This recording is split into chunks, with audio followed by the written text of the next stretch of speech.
Para hadirin, tuan-tuan dan puan-puan sekalian, hari ini saya nak buka apa ni?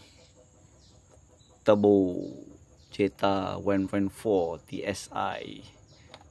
Ada pipe air, dia bagi ke hose. Ada satu skru di sini. Nampak tak skru tu? Saya dah buka. Ni pun saya dah buka, ni pun saya dah buka depan ni. Ni ada soket kena buka. Okay guys. Nanti saya tunjuklah. Exhaust kena buka. Okay. Saya akan sambung kerja saya. Okay.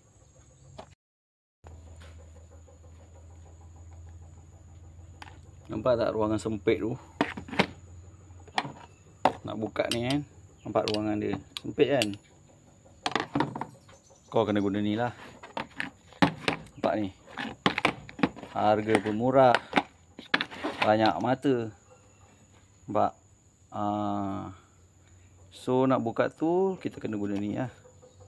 Nampak yang rata macam ni. So kita masukkan dalam ni. Masukkan dalam ni.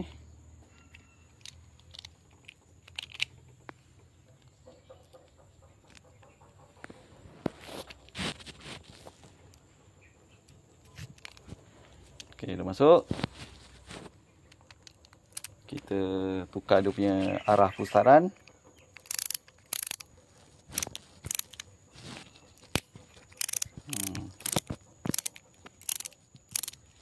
Okay. Lepas tu kita letak sini.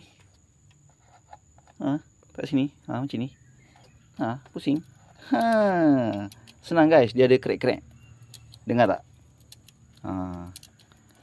Okay, recommended lah. Mekanik boleh, bukan mekanik boleh, tukang kayu pun boleh. Harga tak sampai RM10 rasanya, tak sampai RM10. Banyak mata dibagi guys. So tempat-tempat yang sempit ni bolehlah dia buka kan. Okay guys. Kan? Kalau dah senang kerja, barulah kita cepat buat kerja. Betul tak? Nak klik beg kuning. Jika bagus anda dapat video ni, boleh share kepada saudara-mara, rakan-rakan dan rakan dan taulan. Seadanya lah. Terima kasih. So pipe ni yang susah sikit nak buka Kita sabar sikit. Okay.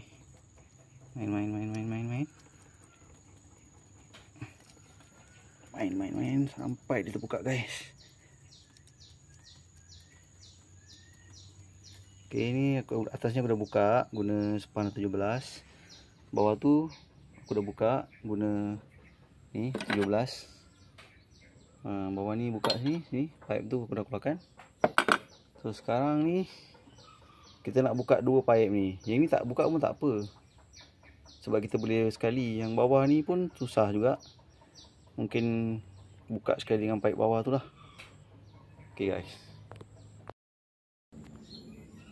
So dia ni memang susah. So aku kiau sikit. Korang jangan kiau kuat-kuat tau. Sebab dia boleh bengkok ni. Sikit-sikit je, pelan-pelan je. Sambil kita pusing-pusingkan dia. Sambil kita pusing-pusingkan dia. Dan dia terbuka. Alhamdulillah. Tengok getah dia pun dah keras Dekat sini o-ring tu, tengok nampak o-ring tu. Nampak o-ring tu. Dah berkarat nampak. So yang bawah tu pun macam ni jugalah, susah. Kita tak boleh nak tarik So kalau tak boleh nak tarik, kita terpaksa guna plan B lah. Kita tengok kat bawah tu macam mana. Okay, buka ni. Dia ada 3 skru. Dia ada 4 dia. Ni 1, skru 12, 2, 3. Okay, bawah manifold ni ada satu lagi. So ada 4. So aku guna ni soket 12 atau Richard. Span 12. So 3 aku dah buka. Aku dah buka 3. So ada satu lagi. Okay guys. Okey, kau buka catalytic ni dulu. Sebab kalau kau tak buka catalytic ni, kau tak boleh lepas skru yang bawah ada exhaust tu, sebelah dia. So memang ketat sikit. Kau kena songkel sikit untuk pisahkan dia daripada manifold exhaust tu. Di bawah dia sempit je. Bawah dia ketat dan sempit. Okey, tu dah keluar dah tu. Alright. Kau keluarkan dia tu.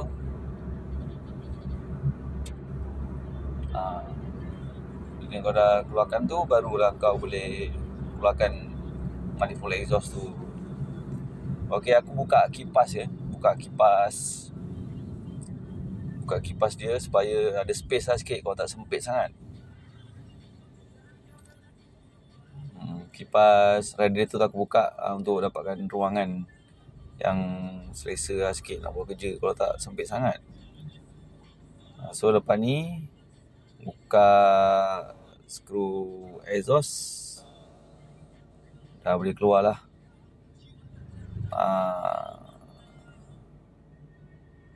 Lepas tu soket sensor exhaust tu kau kena buka dulu tau, jangan lupa. Sekejap lagi buka-buka putus pula. Itu macam